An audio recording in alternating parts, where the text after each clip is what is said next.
Wake up, bitch. We have a lawsuit to face.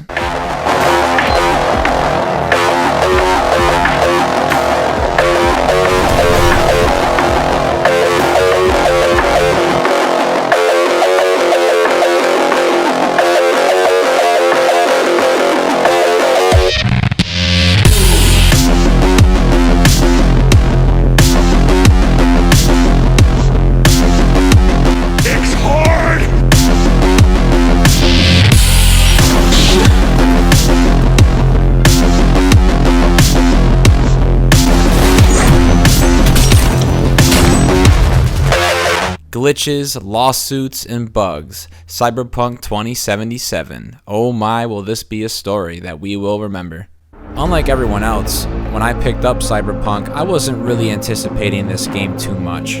All I knew about it was that it was in development for a long time, coming from CD Projekt Red, whose success was amplified by their Witcher series. A series in which was highly praised and accepted by the gaming community. So when I picked up Cyberpunk, I really wasn't sure what to expect. So this review is coming from someone who didn't have high expectations of the game to begin with. Let's get into this. You play as a character who goes by the name of V, an occupant of Night City. Basically, you're a merc running jobs for the big leagues. Now this city is the devil's playground, full of drugs, criminals, and crime. Your character is just struggling to make it to the top and to stay alive. For the sake of spoilers, I'm not going to get into the meat of the story here, but I will say that it is in this story where you see CD Projekt Red's talent shine.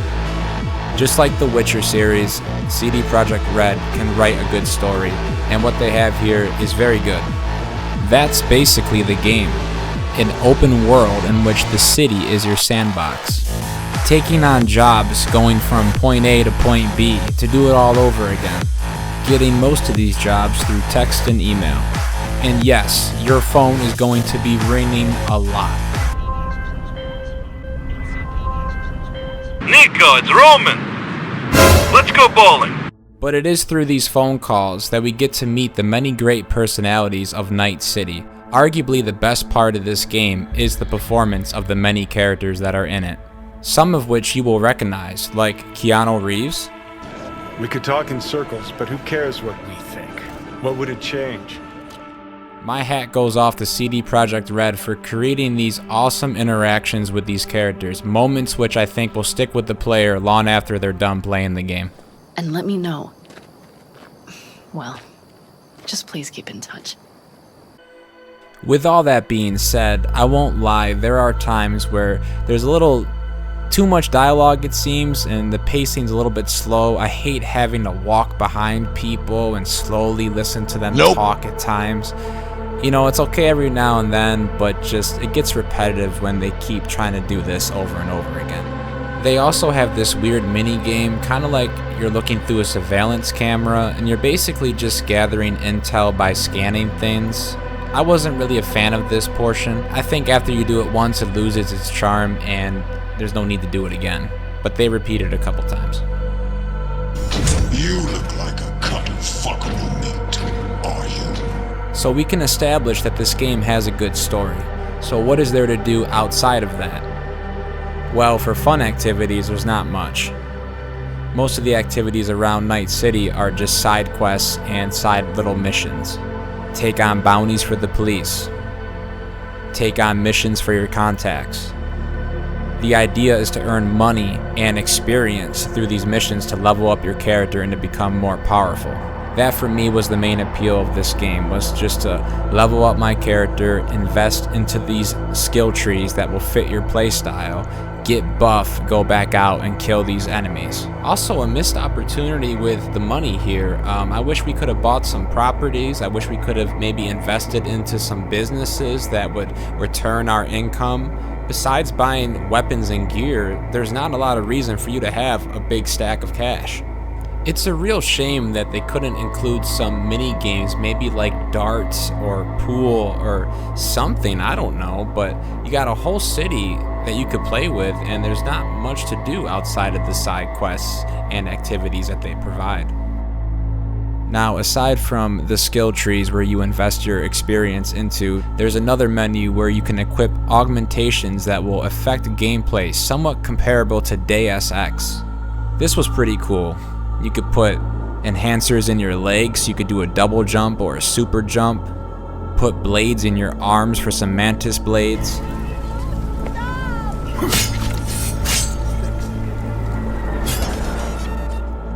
A rocket launcher arm.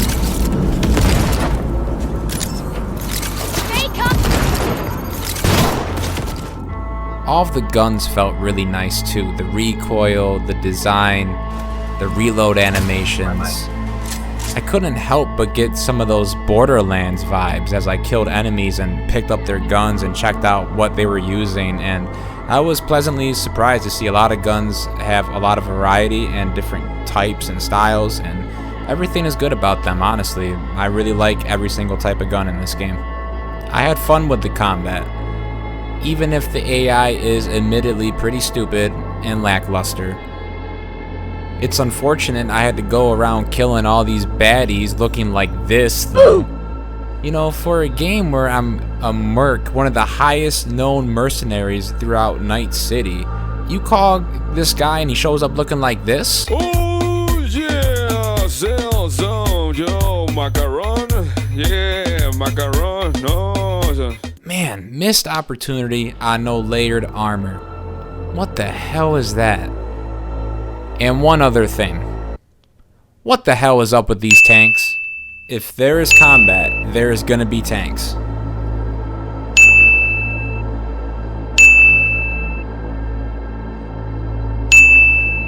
You could be in the club. Tanks. On top of a ceiling. Tanks. Driving your car. Tanks. Well, not really. But it's so easy in the midst of combat to shoot or swipe one of these tanks and you're gonna one-shot yourself. Worst part is I had max health and even invested in explosive resistance and it still made no difference. What is that? What is that? What is it?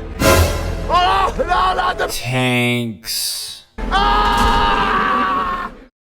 Chill out on the tanks, please. I'm gonna have PTSD. Speaking of busted, the cops in this game are broken. Unfortunately, they add no flavor to the game, and all they are right now is an example of the blatant laziness that went into them. Games like Grand Theft Auto 3 had a much more advanced and realistic cop system than this. Here, you just get wanted, run a few blocks, and that's how you handle the cops. They just give up, they don't care. Spawning out of thin air. There's nothing good to be said about the police. In my opinion, you might as well not have them in this game at all if this is what we have.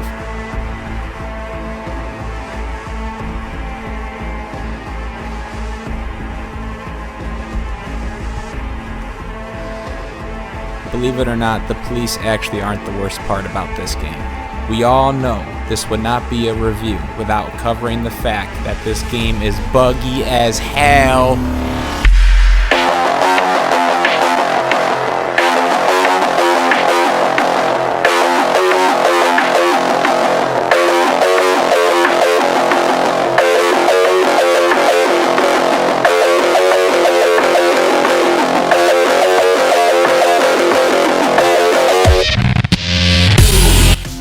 Oh yeah, it's super buggy.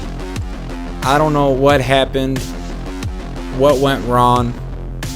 Clearly it was rushed out. I was playing on a PlayStation 5 and my game would crash every hour.